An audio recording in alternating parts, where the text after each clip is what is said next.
ఆ మధ్య ఎలక్షన్ ముందు ఆంధ్రప్రదేశ్లో వైఎస్ఆర్ కాంగ్రెస్ పార్టీ జగన్మోహన్ రెడ్డి గారి మస్తిష్కంలో ఒక ఆలోచన వచ్చింది. ప్రజల దగ్గరికి ఎమ్మెల్యేని పంపించాలి, లేకపోతే ప్రజలందరినీ తన వైపు పూర్తిగా తిప్పుకోవాలని ఒక ఆలోచన వచ్చింది. ఆలోచన వచ్చి ఒక ప్రచారం కార్యక్రమం మొదలెట్టాడు ఆయన. అదేంటయ్యా అంటే, మా నమ్మకం నువ్వే జగన్, మా నమ్మకం నువ్వే జగన్. ఎమ్మెల్యేలు వెళ్ళాలి, కార్యకర్తలు స్థానిక నాయకులు వెళ్ళాలి, ప్రతి ఇంటికి వెళ్ళాలి, తలుపులకి, గోడలకి, కిటికీలకి ఎక్కడ పడితే అక్కడ స్టిక్కర్లు అతికించాలి. ఆ స్టిక్కర్ మీద ఏముంటుందంటే జగన్ బొమ్మ ఉంటుంది, రాసి ఉంటుంది, మా నమ్మకం నువ్వే జగన్. ఇవాళ ఆ నమ్మకం మీదే మన డిబేట్ అంతా. రాజశేఖర రెడ్డి గారు ముఖ్యమంత్రిగా ఉన్నప్పుడు జగన్మోహన్ నడిపించిన బ్యాక్డోర్ రాజకీయం, బ్యాక్డోర్ దందా, రాజకీయం కాదు అది, బ్యాక్డోర్ దందా. ఆ బ్యాక్డోర్ దందా ఎంతమందిని జైలుకు పంపిందో ఒకసారి మనం గుర్తు చేసుకోవాల్సిన అవసరం ఉంది. రాజకీయ నాయకులు, ఐఏఎస్ అధికారులు.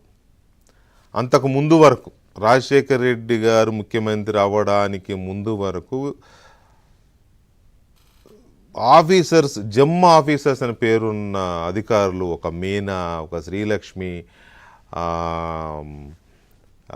ఇలాంటి వాళ్ళు చాలామంది, ఒక 4-5. అలాగే రాజశేఖర్ రెడ్డిని నమ్మి, రాజశేఖర్ రెడ్డి గారు నమ్మి తీసుకొచ్చి పెట్టుకున్న మంత్రులు, ఒక 2-3 మంత్రులు. ఒకళ్ళిద్దరు జైలుకు కూడా వెళ్ళారు, జైళ్ళలో మగ్గారు. అఫ్కోర్స్ మగ్గారంటే వాళ్ళేం అమాయకులు కాదు. ఏదో స్వామి చెప్పినట్టుగా ఆయన వీళ్ళు నమ్మారు, వీళ్ళని ఆయన నమ్మాడు. ఆయన నమ్మాడో లేదో తెలియదు, ఆయన వీళ్ళు నమ్మారు, చెప్పింది చేయమంటే చేశారు. చూసుకోవద్దా వెనక ముందు ఒకసారి వెళ్ళారు.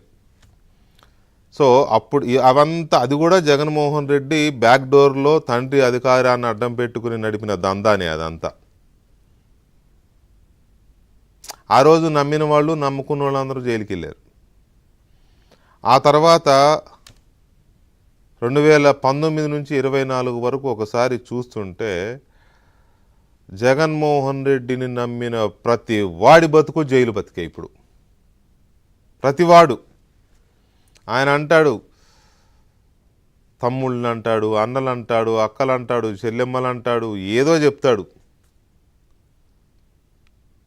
పెద్ద పెద్ద నాయకులను కూడా తమ్ముల, ఉదాహరణకి ఒక 2 మాటలు చెప్తా. బుట్టా రేణుక గారని ఒక మాజీ ఎంపీ ఉండేది. ఎలక్షన్ క్యాంపెయిన్లో వెళ్ళి బుట్టమ్మ నాకు సోదరు లాంటిది, అది చాలా చిన్నది, ఏదో సంథింగ్, చాలా మంచిది, అమాయకురాలు, పెద్దగా డబ్బులు కూడా లేవు. బుట్టా రేణుకలకు డబ్బులు లేవా, నీలకంఠం గారికి డబ్బులు లేవంటే ఎవడో నమ్ముతాడా? ఆమెను కూడా ఈయన బుట్టమ్మ దగ్గర డబ్బులు లేవని ప్రచారం చేసి వచ్చాడు. మొన్ననే, అంతా 2 నెలల క్రితం అనుకుంటా, ఎల్ఐసి వాళ్ళు నోటిఫికేషన్ ఇచ్చారు. ఏమని? 700 కోట్ల రూపాయలు వేలం వేస్తున్నాం బుట్టా వాళ్ళ ఆస్తులని, అప్పులు కట్టట్లేదని. అది జగన్మోహన్ రెడ్డి చెయ్యి పడితే అలా ఉంటుంది. ఏదో సినిమాలో ఇట్లా టచ్, దానికెళ్ళబరని చెప్తాడు, ఇట్లా టచ్ చేశా, ఉప్పు శోభనాచలపతి సోమన్ బాబు అయిపోయాడు అని చెప్తూ ఉంటాడు ప్రతి వాళ్ళని. శ్రీదేవి ఇలా అయిపోయింది, లేకపోతే భక్తవత్సలం మోహన్ బాబు అయిపోయాడు, ఇలా టచ్ చేశానని. మనం టచ్ చేసిన వాళ్ళందరూ ఒక బుట్టమ్మలాగా అయిపోతారు. మిథున్ రెడ్డిని ఎన్నికల ప్రచారంలో నేను భుజం మీద చేసి, నేను ఎప్పుడూ బాధపడుతూ ఉంటాను నాకు తమ్ముడు లేడని, మిథున్ రెడ్డిలో ఆ లోటు తీర్చుకుంటున్నా, చాలా మంచివాడు. వంశీని ఎలక్షన్ క్యాంపెయిన్లో చాలా మంచివాడు, అందగాడు. ఒకళ్ళు కాదు, నేను ఏదో అంటే నువ్వు గుర్తొచ్చింది చెప్తున్నా. ఇప్పుడు నేను ప్రతి వాళ్ళు, జగన్ ఎవరిని నమ్మడు, కానీ జగన్ నమ్ముకున్న వాళ్ళందరూ ఇది. జగన్ నమ్మడం అంటే జేని నమ్మడమే. జే అంటే ఇంక నేను చెప్పవసరం. నేను కొన్ని కేటగిరీస్ చెప్తాను. ఆయన్ని నమ్మి జగన్ 30 ఏళ్ళు సీఎంగా ఉంటాడని నమ్మిన ఐఏఎస్లు ఐపీఎస్లు జైలుకి వెళ్తున్నారు, వెళ్ళారు, జైళ్ళలో ఉన్నారు, వెళ్ళి వచ్చారు, వెళ్ళడానికి రెడీగా ఉన్నారు కొంతమంది. ఎందుకు వీళ్ళు జగన్మోహన్ రెడ్డిని నమ్మారంటే కొంతమంది కుల పిచ్చితో నమ్మారు, కొంతమంది ప్రమోషన్ల పిచ్చితో నమ్మారు, కొంతమంది డబ్బు పిచ్చితో నమ్మారు, కొంతమంది 30 ఏళ్ళు ఈయనే సీఎం ఉంటాడు కాబట్టి మనం ఆడింది పాట పాడింది పాటల సిద్ధ అనుకున్నారు, నమ్మారు, అనుభవిస్తున్నారు. ఇందులో ఎవరిని పాపం అనాల్సిన అవసరం లేదు, అయ్యో పాపం అనే అవకాశమే లేదు. ఇక నాయకులు జగన్మోహన్ రెడ్డిని నమ్మి వైఎస్ఆర్ కాంగ్రెస్ పార్టీ అధికారంలోకి వచ్చింది కదా అని చెప్పి ఎగేసుకుంటూ వెళ్ళి టీడీపీ నుంచి వెళ్ళి అక్కడ కూర్చుని భువనేశ్వర్ గారిని మీద నోరు బారేసుకున్నాడు వల్లభనేని వంశీ గారు. చూసాం ఏమైందో. టీడీపీ నుంచి వెళ్తే వెళ్ళావు, పార్టీ మారావు, ఏదో జగన్ దగ్గర నీకు మంచి ఇది ఉంటుంది అనుకున్నావు, వెళ్ళావు, అస్సలు పట్ట పగ్గాలు లేకుండా ఎగిరావు. కొడాలి నాని గారు జైలుకి వెళ్ళలేదు, కానీ ఇంకా పరిస్థితి ఏంటో మనకు తెలుసు. మొన్న కటారి ఈశ్వర్ కుమార్ అని మాజీ మంత్రి గారు అక్కడికి వెళ్ళినప్పుడు ఆయన ఏదో చెప్పుకుంటా కొడాలి నానికి సంబంధం లేదు నేను చెప్పే మాటలు, నేను సొంతంగా చెప్తున్నా అంటున్నాడు. అంటే నాని ఎంత భయపడిపోయాడో అర్థమైపోతుంది. తర్వాత పేరు నాని గారు అంతో కాస్త వాళ్ళ నాన్న వల్ల పేరు వల్ల కానీ లేదా ఆయన వల్ల కానీ కొంత పేరున్నోడే.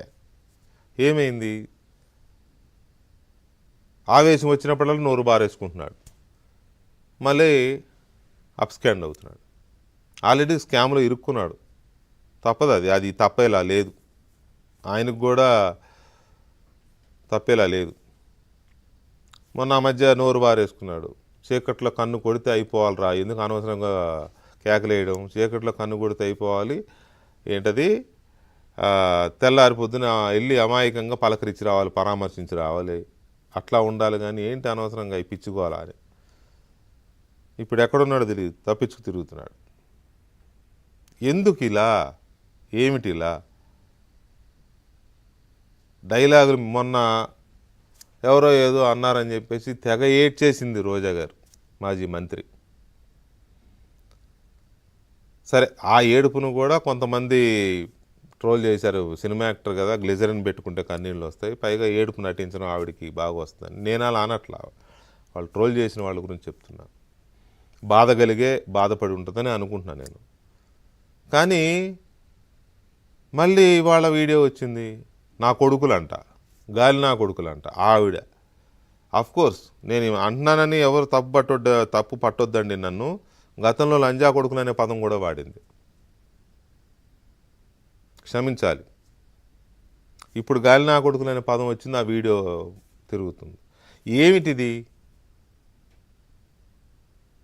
ఈ రకంగా ఎందుకు వీళ్ళు ఇలా తయారవుతున్నారు? ఏ రకమైన రాజకీయాన్ని వీళ్ళు అలవాటు చేసుకుంటున్నారు? ఏ రకమైన భావజాలానికి అలవాటు పడుతున్నారు? ఆయనేమో నమ్మినోడిని నెట్టాటి ముంచుతున్నాడు, నమ్మిన ప్రతోడు జైలుకి వెళ్తున్నాడు. ఎందుకు నమ్ముతున్నారో తెలియదు.